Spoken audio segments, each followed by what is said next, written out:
अब ये जो अंबानी है, अडानी तो अब खैर दुनिया का सबसे मालदार आदमी हो गया, देश का तो हो ही गया। कोई पूछे भाई कैसे हो गया, हम तो नहीं हो रहे, हमारा इतने मेहनत करते हैं, बर्बाद हो लिए सब, कोई मालदार नहीं हो रहा, ये कैसे हो रहा है? कुछ तो बताएं प्रधानमंत्री, कैसे मालदार हो रहा है? अंबानी का मैं बताता हूं, उसकी बेटी की सगाई में 300 करोड़ रुपया खर्चा हुआ और एक पैसे की चैरिटी नहीं करता, एक पैसा दान नहीं करता। पीएम मोदी और अडानी के संबंधों पर सतपाल मलिक का चौंकाने वाला खुलासा। घिर गई मोदी सरकार, कहा किसानों को पीछे ढकेल मोदी अडानी और अंबानी को बना रहे उद्योगपति। सारा का सारा रुपया उद्योगपतियों को दे रहे हैं, सारी की सारी कंपनियां, सारे के सारे पोर्ट, यहाँ तक कि अब किसानों में भी अडानी की एंट्री हो चुकी है। किसानों के एमएसपी मोदी सरकार इसीलिए नहीं ला रही है ताकि वो अडानी को लाभ पहुंचा सके। और एक ऐसा अडानी जो अपनी बेटी की शादी में 300 करोड़ रुपए खर्च करता है, लेकिन दान के नाम पर फूटी कौड़ी एक ढेला तक आम गरीबों को नहीं देता है। ये कोई और नहीं बल्कि अडानी पर बड़ा हमला बोलते हुए स्वयं सतपाल मलिक ने खुलासा किया, जो इन दिनों प्रधानमंत्री मोदी पर हमलावर हैं। मोदी और अडानी के संबंधों पर भी उन्होंने बड़ा हमला बोला। सतपाल मलिक ने कहा कि प्रधानमंत्री मोदी आज अडानी को और अमीर बना रहे हैं। सुनिए क्या कुछ सतपाल मलिक ने पीएम मोदी और अडानी पर जो हमला बोला, आप भी सुनिए। एमएसपी के बिना हमारा गुजारा नहीं है और एमएसपी सरकार देना नहीं चाहती है। उसका कारण है सरकार के जो दोस्त हैं। मैं अभी आ रहा था 20 दिन पहले, गुवाहाटी आया मैं, वहां से मेघालय से। वहां उस एयरपोर्ट पे एक लड़की बड़ी मॉडर्न मेरा स्वागत करते हुए मुझे मिली। मैं कहा आप कौन हैं? कि साहब मैं अडानी की तरफ से आई हूं। मैं कहा अडानी का यहाँ क्या मतलब है? कि नहीं साहब ये एयरपोर्ट अडानी को दे दिया गया। अब अडानी को एयरपोर्ट, उसको सारे जो है रेलवेज, शिपयार्ड, सब चीजें उसको जा रही हैं। तो ये जो चीज है इसको कहीं रोकना पड़ेगा। ये सारा देश बिकने नहीं देना चाहिए हमको। और ये एमएसपी इसीलिए लागू नहीं हो रही है क्योंकि अडानी ने 5000 वर्ग मीटर का एक बहुत बड़ा गोदाम पानीपत में बना लिया, जिसमें वो गेहूं खरीद के रखेगा, सस्ते पे खरीदेगा, महंगे पे बेचेगा। जी जी, क्या कह रहे हैं? भर दिया। हाँ, तो मैं बिल्कुल ठीक कह रहे हैं। मैं भी यही कहूंगा, जो पंजाब में किसानों ने किया कि वो उसके अंबानी के टावर गिरा दिए, इन गोदामों को फाड़ दो, इनकी कोई जरूरत नहीं है हमको, और कोई डरने की जरूरत नहीं है, कुछ नहीं होगा। मैं चलूंगा जेल आपके साथ। ये जो अंबानी है, अडानी तो अब खैर दुनिया का सबसे मालदार आदमी हो गया, देश का तो हो ही गया। कोई पूछे भाई कैसे हो गया, हम तो नहीं हो रहे, हमारा इतने मेहनत करते हैं, बर्बाद हो लिए सब, कोई मालदार नहीं हो रहा, ये कैसे हो रहा है? कुछ तो बताएं प्रधानमंत्री, कैसे मालदार हो रहा है?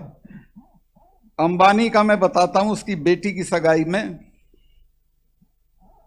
300 करोड़ रुपया खर्चा हुआ और एक पैसे की चैरिटी नहीं करता, एक पैसा दान नहीं करता।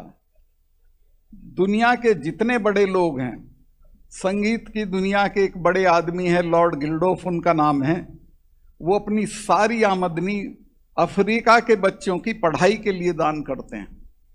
माइक्रोसॉफ्ट वाला अपना सब दान करता है, ये एक ढेला दान नहीं करता। मैं तो ये कहता हूं जगह जगह इसके लिए कि ये इंसान भी नहीं है, सड़े हुए आलू की बोरी है।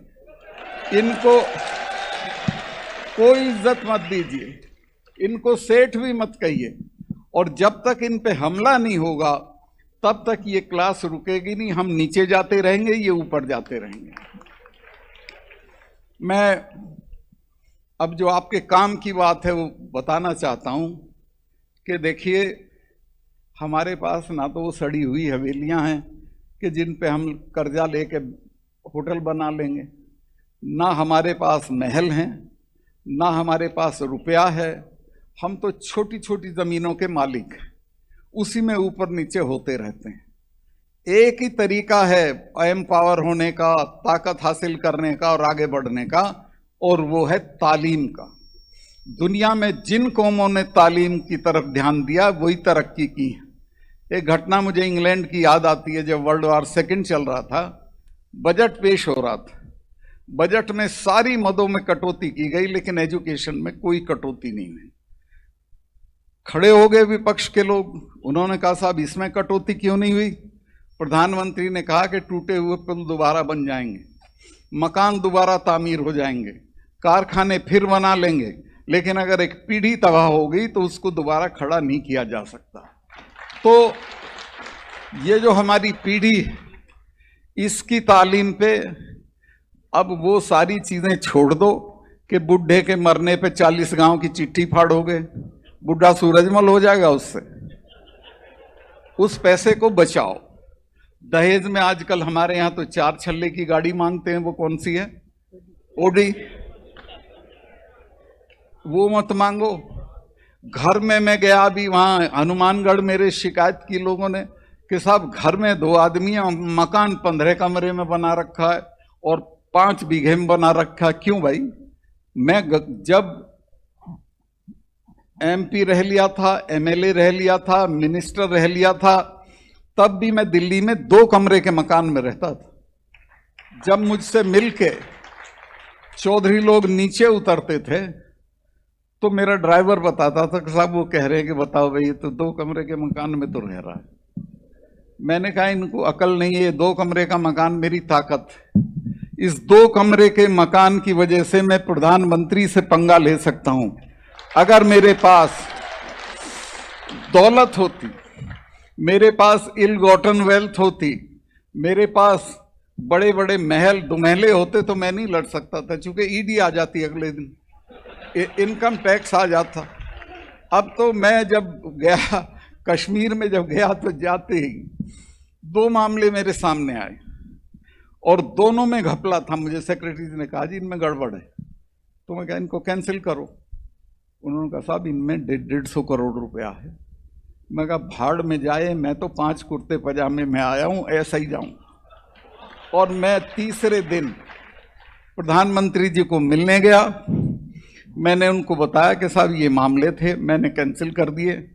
आपकी कोई दिलचस्पी हो तो मुझे बताएं, मैं नहीं करूंगा, मैं छोड़ दूंगा। और उसमें अंबानी का भी था एक, वो जो छोटे वाला अंबानी है वो था उसमें। तो मैं दोनों कैंसिल कर दिए और आज मैं मौत से हूं, किसी चीज से नहीं डरता हूं। मैं आपको ये बताऊं कि जो फकीरी है इसमें बहुत ताकत होती है, अमीरी में ताकत नहीं होती। बहुत मैं शायद लंबा कर गया हूं। अच्छा जी।